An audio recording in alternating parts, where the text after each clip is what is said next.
Montipora is a great choice for your first attempt at an SPS coral, but over time it can become something of a problem coral, and I've recently found myself complaining an awful lot about a Tropic Thunder Montipora taking over my tank, and I've come to realise that I've been all mouth and no trousers, so today I'm going to show you the rather nerve-wracking process I've undergone to remove the Tropic Thunder Monty in question. And if it's your first time here and you want a new reefing video every week, make sure you subscribe and turn on notifications so you don't miss out when I upload. Now, because the Tropic Thunder Monty was almost completely covering my middle island, job number one was removing the entire rock from my tank. Now, including corals, that rock was around a foot tall and weighs around 10 kilos or 20 pounds, which with my arms at full stretch was going to be a lot to lift out of the tank. And because this rock had been covered in corals for 3 years, they had all grown out, meaning there was very little wiggle room in the tank, and the gaps between corals were very small, so I had to be really careful when lifting it out, so as not to accidentally frag any of my SPS corals. And when I'd managed to do that, I still had to navigate the gap between the top of the tank and the bottom of the lights, which fortunately I managed to do without any accidental fraggage. But around 60 seconds after I'd taken the rock out, I came across my first problem. Now, as I was lifting the rock out, I looked around it to make sure there were no fish on it, but I missed one. And around a minute after I took the rock out of the tank, my blenny hopped off the rock and onto the cardboard and started flapping around. But fortunately it was making that noise that saved him, so I instantly and very gently cupped him up and plonked him back in the tank, and I'm pleased to report he is no worse for wear, albeit a little confused.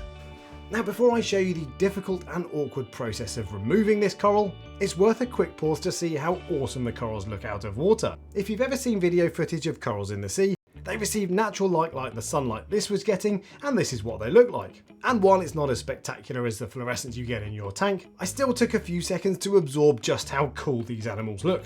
Because Tropic Thunder Monty is an encrusting and plating Monty, it meant that there were a few easy ledges to start off with. Now, I had hoped that when I snapped those ledges off, I'd take a large portion of the Tropic Thunder Monty in the centre with me, but that wasn't the case.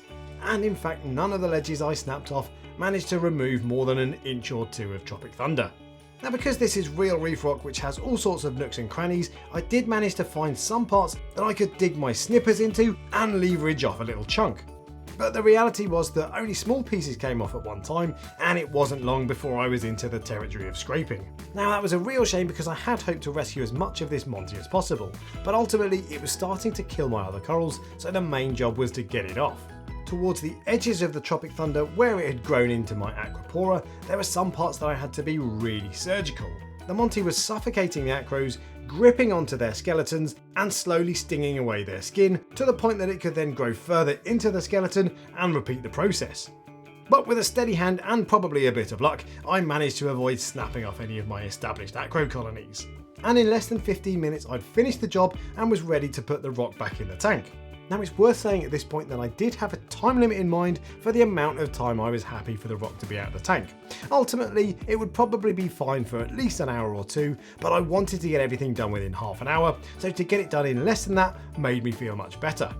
Now, removing this much coral in quite a clumsy manner had the potential to have a little bit of a destabilising effect on my tank, so I changed my activated carbon to soak up any toxins, or more likely slime, that the coral had released. And to counter the amount of coral removed, I reduced my dosing by 10% because my alkalinity uptake was likely to decrease. And finally, I turned my lights down by 15% and raised them up by a couple of inches to make sure I didn't stress any of the corals that had already gone through quite a traumatic event. So was this operation a success then? Well, I did miss a couple of tiny pieces of Tropic Thunder Monty that I couldn't see under the daylight of my living room. And ultimately this entire colony grew from an equally tiny piece 3 years ago, so I need to remove those immediately to avoid being back in the same position in 2 years' time. And while I managed to remove almost all of the Tropic Thunder, there were some parts of skeleton that I'd left behind. Now, I think it's pretty unlikely that flesh is going to grow back, but I do need to keep an eye on that, and if it does start to grow back, I'll either reach in with a pair of cutters to snip it off, or maybe put a bit of putty over any bits that grow back. But ultimately I got 99% of the Tropic Thunder off, which I was really pleased with. And once I'd removed the Tropic Thunder, I could see the damage it was really doing to my acros. I knew there was coral warfare going on, but I hadn't appreciated quite how much the battle was being won by the Tropic Thunder, and I'm amazed my acros had held out so long. As you'll know if you've seen my recent coral saving mission on the Reef Talk Extra channel, I have recent experience of a Montipora stinging and stripping an Aquapora in pretty much no time at all. So that experience combined with the skeleton that was showing after I'd removed the Tropic Thunder Monty shows that I did the right thing and that I've probably managed to rescue my Aquaporas. However, with that being said, one of my 2-year-old colonies of Aquapora didn't enjoy the process and has started stripping in a couple of small patches.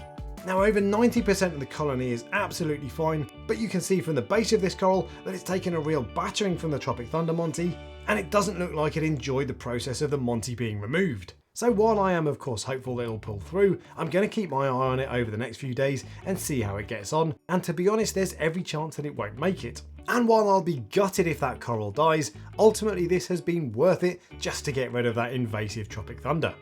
And you'll see that I've wasted no time in replacing it. I've put 2 Aquapora Millipora frags right in the middle, which should have enough space to grow away from my main Aquapora corals. And at the base I've put a Bizarro Cyphastra that will encrust over the rock in a similar way to the Tropic Thunder Monty, but that is much less aggressive to Aquapora corals. And because that Cyphastra is bright blue, it will look fantastic next to my bright orange Jack-o'-lantern Leptoceris. Now if it weren't for my large Aquapora colony showing signs of stress, I would consider this a resounding success. But of course I will keep you updated with how that gets on over the next couple of weeks. If you've got any questions then let me know in the comment section below, and if you enjoyed the video give me a thumbs up and subscribe for next week, and until next time, happy reefing.